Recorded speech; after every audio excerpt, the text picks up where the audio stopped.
Bonjour et bienvenue dans le POW Podcast. Le podcast qui va te permettre de mettre en valeur la POW qui sommeille en toi. Je m'appelle Aïssatou. Et je m'appelle Sarah. Et bienvenue dans le premier épisode des POW Series. Yes, bienvenue. Plutôt voyage en solo ou en groupe, Sarah? Ouf, voyage en solo. Et je partage. Plutôt regardante ou regardée, c'est-à-dire quand tu es dans une situation, par exemple, imaginons que tu es en voyage et que tu voyages, est-ce que tu vas plutôt être celle qui observe ou plutôt celle qui se sent observée? Ou celle qui se sent observée. Ok, du coup, regardez, je partage. Bon, c'est bien, tu es dans le thème de l'épisode. Et le troisième, Fireside Chat, c'est plutôt sécurité ou aventure. Tu sais, c'est un mix, ça dépend de mes émotions. Everything is my emotions. J'aime une balance des deux, mais en ce moment, je veux me dire que plus aventure. Totally agree. Ok.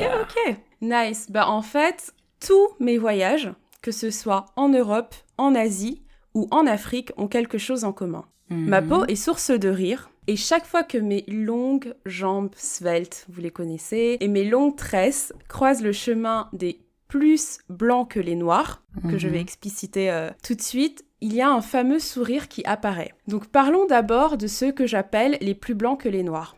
Qui sont-ils? Pour faire simple, c'est tous ceux qui, comme son nom l'indique, ne sont pas noirs ou en tout cas ne se considèrent pas comme noirs. Donc en premier lieu, j'y range les blancs, de la Méditerranée aux régions les plus froides du globe, et leur diaspora qui, grâce aux différentes colonisations, a réussi à s'étendre. Contre la volonté de certains, mais ça c'est un détail. Je passe. J'y ajoute également les Arabes, mais bon, eux, pour traiter de ça, du sujet d'aujourd'hui, il faudrait vraiment tout un épisode dédié, donc pour l'instant, on va les mettre ici pour l'instant. Ensuite, j'y mets également les Asiatiques, en incluant les Asiatiques plus foncés, par exemple mes amis indonésiens qui m'ont fait subir quelques petites choses, mais qui trouvent quand même rigolo que je sois noire. Et enfin, les Latinos, que je ne connais pas très bien, que j'ai pas encore rencontrés, mais Inch'Allah, ça va se faire sans tarder. Donc les présentations sont faites, parlons maintenant de ce fameux sourire. Rarement amical, il est souvent moqueur, pervers, parfois carrément raciste et dégradant, assez souvent fétichiste. Que veut-il dire? Ma peau noire dégage-t-elle des hormones qui activent le rire? C'est ce que j'ai fini par me demander lors de mon dernier voyage.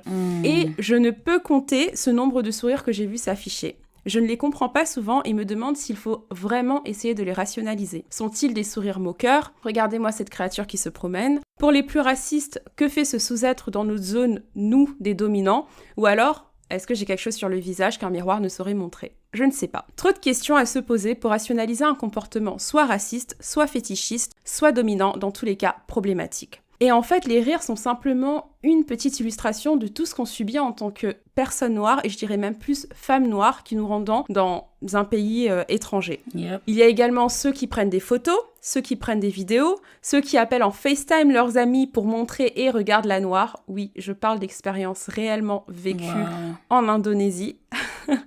Ouais. Mais ça, c'est triste, actually. C'est très grave. Mais moi, pendant mes voyages, le plus souvent à l'extérieur, même si les gens me regardent, c'était jamais à un extrême aussi que quelqu'un va prendre une vidéo pour montrer à son ami, tu vois. Ouais.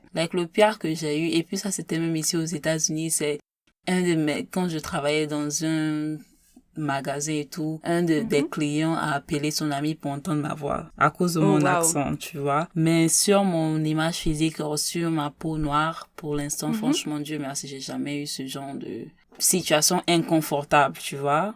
Moi, j'ai eu le cas, le plus récent, c'était en Croatie, quelqu'un qui était en appel vidéo avec son ami, qui, quand il m'a vu, en fait, il a mis la caméra sur moi, il a commencé à rigoler et à montrer à son ami, en rigolant vraiment, donc une certaine façon, en se moquant de moi, regarde cette personne, tu vois. Waouh. Et il y a aussi le cas, je sais pas si vous connaissez, mais moi, souvent, je trouve qu'il y a ce côté fétichiste aussi de la part des vieux, un peu plus. Oui. Donc, il y a t'as le couple de vieux, le vieux monsieur et sa femme. Et puis, t'as le monsieur qui me regarde, mais de façon très perverse, qui fait des petits sourires, des petites choses. Sa femme qui lui donne un coup de coude en mode arrête de l'embêter. Et lui qui continue quand même à le faire, tu vois. C'est stupide. C'est vraiment stupide. Donc, en fait, comme vous pouvez l'entendre, la liste est vraiment longue et je suis sûre que toi qui nous écoutes, tu as également tes anecdotes à raconter. Yeah.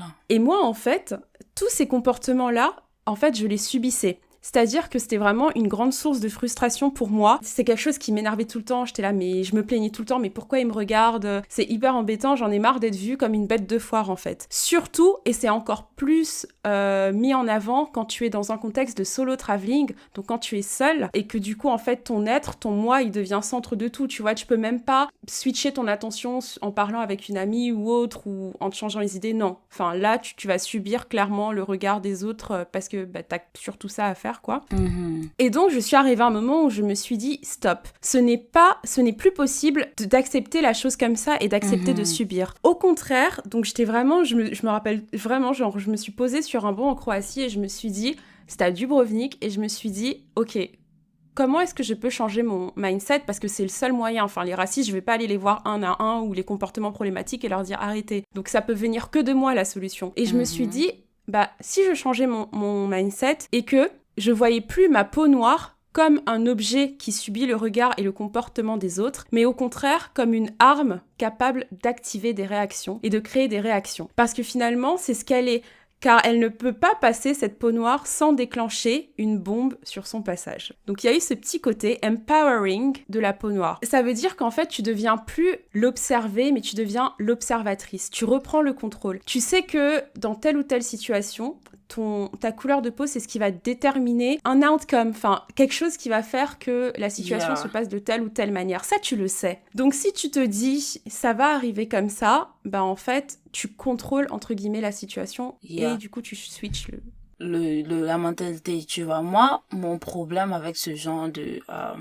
non pas avec ce que tu as dit, mais surtout avec ce genre de réaction de leur part, c'est surtout le manque de respect et surtout le manque d'éducation, tu vois, parce que c'est sûr que dans certaines régions comme la Chine, en Asie là-bas et en Croatie, il n'y a pas forcément beaucoup de personnes noires. Donc on pourrait facilement excuser leur comportement, mais le problème avec ça, c'est que c'est le manque de respect dans leur réaction, tu vois. Donc le fait que au lieu d'observer une personne pour dire oh ok, c'est une personne différente, apprendre d'où tu sors de ta culture, au lieu de faire ça, leur première réaction c'est de rire, d'appeler leurs amis et de se moquer avec eux. C'est là en fait que le problème vient, et c'est ça je me dis que on peut pas continuer à excuser ce genre de comportement pour dire oh c'est juste qu'ils n'ont pas vu une personne de couleur avant. Non, vous c'est sûr que vous n'avez pas vu une personne de couleur avant, mais c'est la façon dont vous réagissez, c'est ça le vrai problème. Exactement, et c'est ça en fait, c'est que